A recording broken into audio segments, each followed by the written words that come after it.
علی سلمان میں خوش آمدید. میں آپ کی میزبان فاطمہ محمود. اس شو میں ہم بات کرتے ہیں کہ پاکستان کے شہریوں اور فرمز کی خوشحالی میں آزادی معاشرت کا کیا کردار ہے اور حکومتی پالیسیز ہمیں اس آزادی کی طرف لے کے جا رہی ہیں یا اس میں کمی واقع ہو رہی ہے. آج ہم ڈسکس کریں گے کہ کیبنٹ نے جو بل پاس کیا ہے کہ اسٹیٹ بینک آف پاکستان کو خود مختار کر دیا جائے گا، اس کے آگے اکانومی کے لیے کیا امکانات ہیں اور یہ کس قسم کا فیصلہ ہے. جی فاطمہ، یہ بہت اہم فیصلہ ہے اور اس میں یہ ایک پروسیس ہے جو انفیکٹ آج سے تقریباً 15-20 سال پہلے سے شروع ہوا اسٹیٹ بینک کی آٹونومی کے متعلق، اور اس بل کی مدد سے اسٹیٹ بینک زیادہ خود مختار ادارہ بن جائے گا. اب اس کے مطلب کیا ہیں؟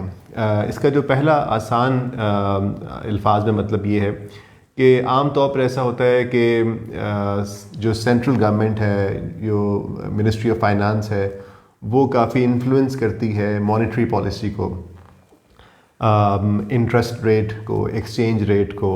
اور چونکہ ظاہر ہے ہم ایک سیاسی حکومت اور ایک جمہوری حکومت میں کام کرتے ہیں، تو ایسے بہت سے جو معاشی فیصلے ہیں اس کے اندر ایک پولیٹیکل سائیکل کا عمل دخل آ جاتا ہے. بعض دفعہ حکومتوں کی اپنی مجبوری ہوتی ہے، وہ ایک پاپولیرٹی کی خاطر کچھ ایسے فیصلے لے لیتی ہیں جو کہ لانگ ٹرم میں اکانومی کے لیے، معیشت کے لیے اتنے زیادہ فائدہ مند نہیں ہوتے. اور اس لحاظ سے میں سمجھتا ہوں کہ یہ ایک وفاقی کابینہ نے جو فیصلہ کیا ہے کہ ہم اسٹیٹ بینک کو زیادہ آٹونومس بنائیں، وہ ایک مثبت سمت ہے، اور اس کے اندر ہمیں مزید بات کرنے کی بھی ضرورت ہے تاکہ لوگوں کو اس کے بارے میں زیادہ اویئرنیس آ سکے. اس میں ایک اور چیز بڑی اہم ہے کہ اسٹیٹ بینک جہاں پر جیسے ہم نے دیکھا کہ کچھ سال پہلے پاکستان نے جو ڈالر اور روپی کا ایک ریٹ فکس رکھا کافی عرصے تک، اور اس کا نقصان پاکستان کی انڈسٹری کو بھی ہوا، ایکسپورٹس کو بھی ہوا.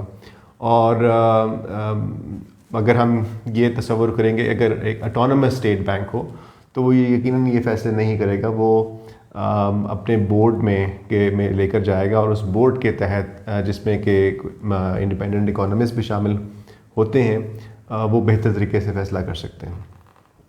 سو اوور آل آئی تھنک اس سے ہمیں جو آپ نے ایشو میں بات کی کہ آزاد معیشت کی طرف ایک ڈیفینیٹلی یہ ایک پازیٹیو اسٹیپ ہے. علی، آپ بتا رہے ہیں کہ یہ ایک مثبت ڈیولپمنٹ ہے اور آپ کو لگتا ہے کہ اس سے ہماری معاشرت کی آزادی میں اضافہ ہوگا، بٹ کافی زیادہ نمبر جو اکانومسٹ ہیں وہ اس چیز سے متفق نہیں ہیں. وہ کہتے ہیں کہ یہ جو فیصلہ ہے اس نے منسٹری آف فائنانس سے تو پاکستان کے اسٹیٹ بینک کو آزاد کر دیا ہے، لیکن اس کے اثر و رسوخ سے نکال کے اس کو ایک انٹرنیشنل مانیٹری فنڈ جو آرگنائزیشن ہے پاکستان کو ٹرنچ پیمنٹ دے رہی ہے، اس کے اثر میں لے کے جا کے کھڑا کر دیا ہے. تو اس بارے میں آپ کا کیا خیال ہے؟ دیکھیں، یہ آئی ایم ایف کے ساتھ ہمارا پہلا پروگرام نہیں ہے. ہمارا یہ 22واں پروگرام ہے آئی ایم ایف کے ساتھ، اور صاف بات یہ ہے کہ اس کے اندر جو ہماری کچھ مجبوریاں بھی ہیں. جب آپ آئی ایم ایف کے پاس جاتے ہیں تو آپ کو ان کی باتیں سننی پڑتی ہیں. اگر آپ اپنے پاؤں پر کھڑے ہوں تو یقیناً شاید اس ڈپینڈنسی کی ضرورت نہ پڑے. لیکن یہاں سوال یہ پیدا ہوتا ہے کہ اگر آئی ایم ایف کوئی آپ کی اکانومی کو بہتر کرنے کے لیے کوئی تجاویز پیش کر رہا ہے یا کوئی ریکمنڈیشنز دے رہا ہے، تو کیا وہ ساری پاکستان کے مفاد کے خلاف ہے یا پاکستان کے حق میں ہے؟ اس بارے میں ایک اچھی ڈبیٹ کی ضرورت ہے. اور یہ کہنا کہ آئی ایم ایف کے سارے فیصلے ہماری معیشت کے لیے نقصان دہ ہیں، یہ میرا خیال ہے کہ صحیح نہیں ہوگا. کیونکہ پاکستان میں اور بھی دنیا بہت سے ملکوں میں یہ تجربات کیے گئے ہیں، اور جہاں پر ریفارمز کا تعلق ہے، جہاں پر اصلاحات کا تعلق ہے، اس میں ہمیں ان اصلاحات کو اون کرنے کی ضرورت ہے. اور اس کو صرف یہ کہہ کر رد نہیں کرنا چاہیے کہ یہ آئی ایم ایف کی پرسکرپشن ہے. اگر آئی ایم ایف یہ کہتا ہے کہ جی ہم اپنی جو وفاقی حکومت ہے یا اس کا جو بجٹ ہے اس کو کنٹرول کریں یا اس کا جو خسارہ ہے کم کریں. ابھی ہم نے پچھلے کچھ سالوں میں دیکھا ہے کہ اس پالیسی کے بھی اچھے اثرات سامنے آئے ہیں. مسئلہ یہ ہوتا ہے کہ ہم پالیسی ایک دفعہ اڈاپٹ کر لیتے ہیں، لیکن جیسے ہی کچھ میکرو اکنامک صورتحال بہتر ہوتی ہے، جیسے ہمارا کرنٹ اکاؤنٹ کچھ بہتر ہوا، تو فوراً ہم اس ڈسپلن سے باہر نکل جاتے ہیں. تو اس کو مزید ڈسپلن میں لانے کی ضرورت ہے، اور یہ ڈبیٹ کرنے کی ضرورت ہے کہ آٹونمی سے اکنامک ریفارمز کا کیا تعلق ہے، اور مزید یہ کہ اسٹیٹ بینک کی پالیسی سے ہماری معیشت کو کس طرح زیادہ گروتھ کی طرف لایا جا سکتا ہے۔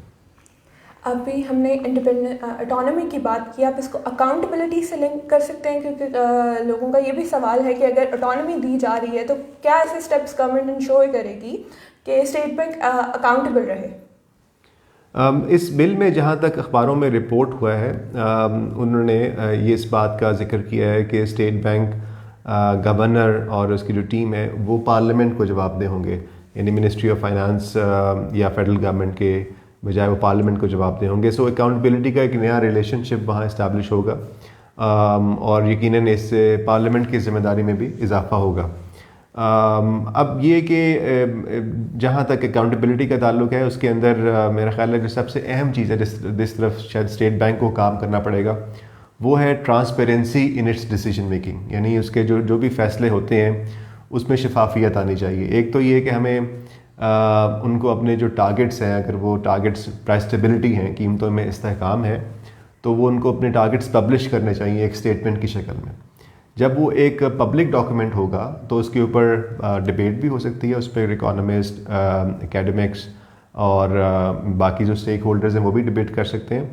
اور چونکہ ایک اسٹیٹ بینک ایک ریگولیٹری ادارہ ہے، اس کی فیصلوں کے اوپر بات ہونی چاہیے، لیکن وہ بات ڈیٹا کی روشنی میں اور پبلشڈ یارڈ سٹکس کی ہی روشنی میں ممکن ہے۔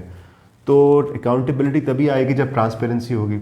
تو ہم یہ ایکسپیکٹ کرتے ہیں کہ اس اٹانومی کے بعد اسٹیٹ بینک کا ادارہ ہے وہ اپنے اہداف متعین کرے گا، چاہے وہ گروتھ کے متعلق ہوں، چاہے وہ ایکسچینج ریٹ کی پالیسی کے متعلق ہوں، چاہے وہ مانیٹری پالیسی سے متعلق ہوں، یا وہ فائنینشیل انکلوژن سے متعلق ہوں۔ یہ بہت اہم پیش رفت ہے، اور اس کے اندر اب میں سمجھتا ہوں کہ اس اٹانومی کے بعد اب ایک بطور ایک فائنینشیل ریگولیٹر کے اب اسٹیٹ بینک کے پاس یہ بہانہ نہیں ہوگا کہ جی ہم حکومت کے کسی دباؤ میں تھے تو ہم نے یہ فیصلہ کیا۔ اس کے لیے ضروری ہے کہ وہ جو پالیسیز ہیں جو اسٹیٹ بینک انٹروڈیوس کر رہا ہے اس کے اندر مزید ٹرانسپیرنسی آئے۔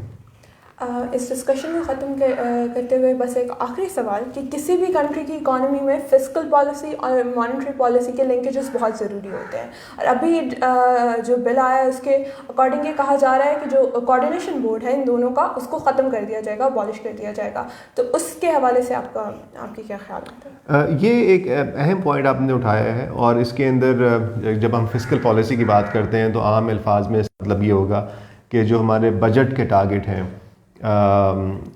فرض کریں ٹیکس کے کچھ ٹارگٹس ہم لیتے ہیں، یا ٹیکس کے جو ہمارے جو ایکسپینڈیچرز ہیں ان کے کچھ ہم یارڈ اسٹک متعین کرتے ہیں، ان کو اچیو کرنے کے لیے ہمیں کوئی اس کے ساتھ مانیٹری پالیسی چاہیے۔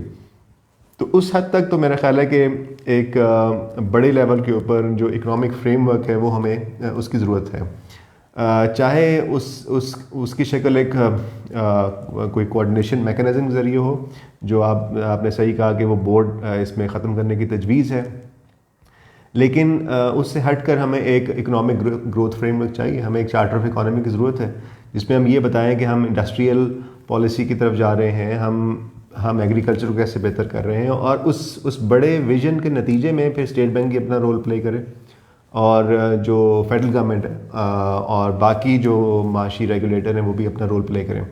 سو کوآرڈینیشن کی ہمیں ضرورت ہے، لیکن اس کے میکنزمز کے اوپر اور اس کے سسٹمز کے اوپر یقیناً بات ہو سکتی ہے۔ تھینک یو سو مچ علی سلمان، آپ نے اس امپورٹنٹ ٹاپک کو ہمارے ساتھ ڈسکس کیا۔ Thank you.